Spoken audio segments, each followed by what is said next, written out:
Ya, sebelumnya Wali Kota Solo Gibran Rakabuming Raka yang juga bakal calon wakil presiden Koalisi Indonesia Maju membantah soal apakah dirinya sudah beralih ke Partai Golkar.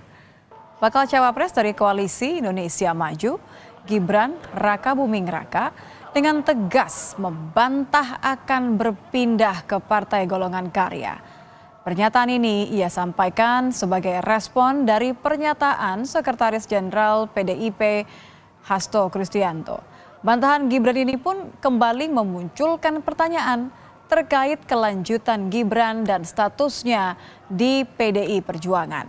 Gibran mengaku sudah menjawab pesan singkat dari Ketua Dewan Pimpinan Cabang PDI Perjuangan Solo, FX Hadi Rudiatmo.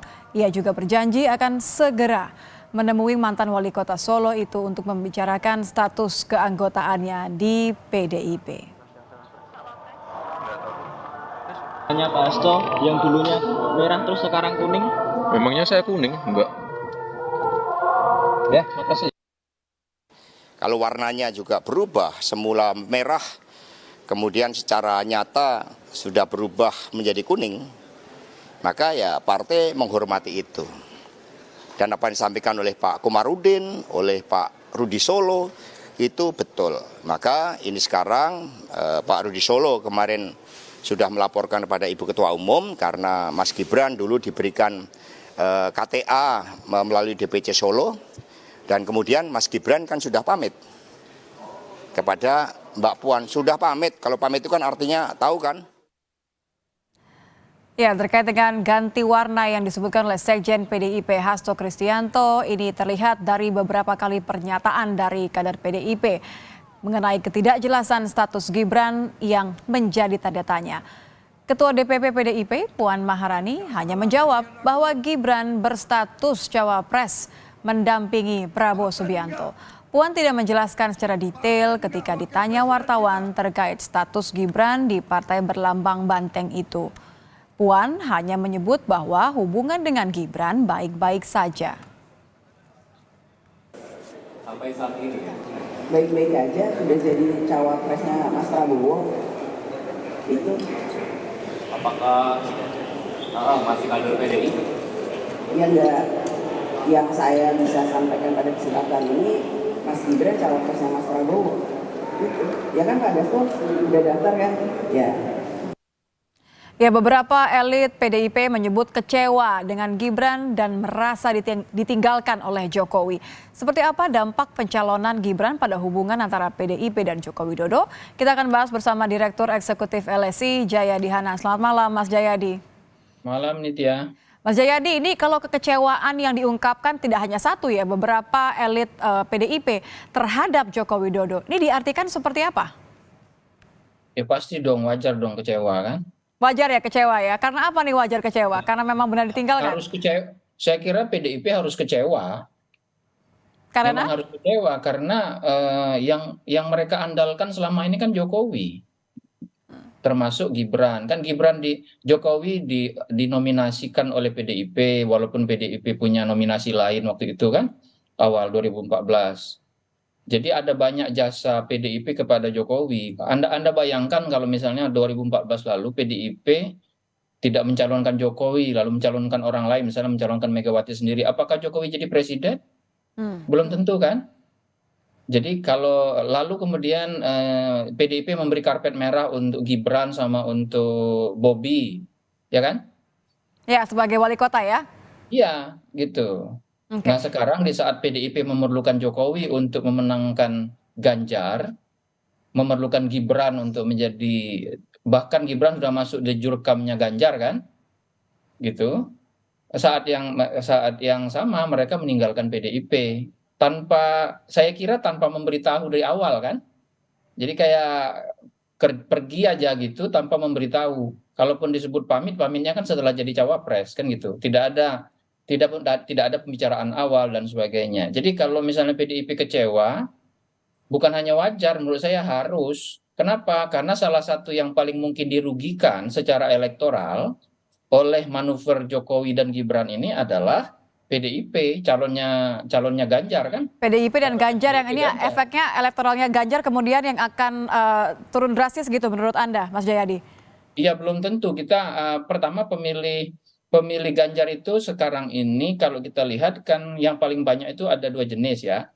Pertama adalah pemilih PDIP. Nah, kalau kita lihat di survei, kita analisis, Mhm. pemilih PDIP yang sekitar 25% itu eh, sekitar 80% semuanya memilih Ganjar. Jadi apa namanya? Jadi tidak akan Pemilih terpecah PDIP untuk kemudian ke Gibran maksud Anda? pemilih PDIP tampaknya sulit untuk pindah ke yang lain, termasuk untuk ke Gibran ya. Tetapi pemilih Jokowi kan kalau kita mau hitung dari sisi pemilih Jokowi 2019, itu kan ada sekitar 55%. Ya. Katakanlah dikurangi 25% pemilih PDIP, masih ada 30% tuh, ya kan? Nah, pemilih Ganjar selain yang adalah pemilih PDIP adalah juga banyak sekali pemilih Jokowi. Nah, kalau sekarang pemilih Jokowi itu dibujuk oleh Jokowi dan Prabowo melalui masuknya Gibran sebagai cawapres Prabowo, maka potensi penggerusan terhadap Ganjar kan cukup besar. Begitu. Tentu saja kita masih harus lihat bagaimana sesungguhnya reaksi pemilih Jokowi ya. Mhm. Apakah mereka betul-betul ikut Jokowi bersama Gibran di Prabowo atau malah banyak yang mengeras gitu, misalnya menganggap ini manuver yang membuat apa nih PDIP jadi korban dan sebagainya. Kita belum tahu. Oke. Saya kira dampak dari pencalonan Gibran ini terhadap PDIP maupun terhadap Ganjar juga terhadap Gibran? elektabilitas Prabowo masih harus kita lihat beberapa waktu ke depan karena kan baru seminggu 2 minggu ini. Ya, ya, artinya masih ada banyak kemungkinan yang terkait dengan dampak elektoral. Tapi begini, kalau Pak Jokowi kan hari ini menolak berkomentar ya ketika ditanya wartawan soal ini kader PDIP pada kecewa semuanya. Kalau Anda melihatnya korelasinya dengan mendukung pencalonan putranya Gibran, bungkamnya Jokowi ya, atau bentuk netralitas sebagai presiden? Nggak mungkin, Mbak, itu tidak masuk akal kalau kita sebut Jokowi netral sekarang kan. Tidak masuk akal kalau menyebut Jokowi netral. Lah iya kan anaknya jadi calon wakil presiden. Bagaimana mau bilang dia netral? Dan anak presiden jadi calon wakil presiden itu bukan semata-mata usaha Gibran kan? Jadi secara politik kita analis politik ini dengan kasat mata bisa melihat bahwa ada orkestrasi untuk menjadikan Gibran itu sebagai cawapres Prabowo kan gitu. Hmm. Karena tidak mudah itu mengakali peraturan gitu kan, harus mengubah peraturan untuk melayani kepentingan Gibran masuk menjadi cawapres Prabowo itu. Dan itu tidak mungkin usaha Gibran sendiri kan, harus ada usaha dari orang-orang yang punya kemampuan kekuasaan, akses kepada kekuasaan. Jadi maka sangat sulit untuk memahami bahwa tidak ada peran Pak Jokowi di situ. Oke. Walaupun Ya kan? tidak ada kemudian yang pernyataan dengan jelas diungkapkan oleh Jokowi ya, tapi begini, Ya. Anda melihat kalau bungkamnya Jokowi tidak bisa diartikan sebagai sikap netralitas, kira-kira kalau melihat semakin masifnya respon kekecewaan dari PDIP karena mereka punya sejarah yang panjang, ini akan dibiarkan oleh Jokowi atau justru akan merangkul demi netralitas tadi, demi katakanlah tabayun misalnya? Iya kan nggak ada yang perlu ditabayun lagi sekarang kan udah jelas gitu. Menurut saya ya, udah sangat jelas kok Jokowi itu berpihak kepada Prabowo dan itu lebih jelas lagi dengan mendudukkan Gibran sebagai cawapres Prabowo kan itu udah sangat sangat jelas. Maka diamnya Jokowi bukan pernyataan, bukan netral. Diamnya Jokowi itu Jokowi sudah tahu bahwa dia tidak dianggap netral lagi. Oke. Dan apa namanya kalau beliau berkomentar mungkin itu akan makin terbuka perangnya gitu kan. Jadi kalau misalnya ucapan kekecewaan kader-kader PDIP lalu disahuti dengan keras juga oleh Jokowi maka perang makin terbuka gitu kan. Ini yang dihindari memilih untuk bungkam begitu ya? Iya, ya apalagi yang mau dilakukan Jokowi kan, bungkam dan orang sudah tahu kok bahwa Jokowi itu berpihak ke itu dan gimana kita mau memahami bahwa Jokowi netral secara politik kan nggak bisa. Wong anaknya diusahakan untuk masuk ke cawapres Prabowo dan sekarang anaknya Gibran menjadi cawapres Prabowo kan gimana netralnya di mana itu? Tentu saja kalau pernyataan terbuka makan siang bersama, ya itu biasa aja, bisa. Tapi kan politik bukan panggung depan seperti itu.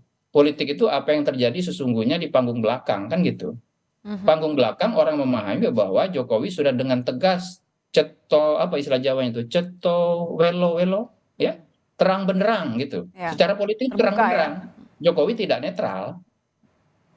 Kalau Bahwa dia beberapa hari yang sebagai lalu, kepala- maaf saya potong, Mas Jayadi, Ketua DPP PDIP Ahmad Basara sempat mengatakan kalau menunggu Jokowi harus segera buat langkah strategis. Anda melihatnya ini bahwa PDIP masih menanti memberikan kesempatan untuk Jokowi supaya tidak lagi benar-benar memanas.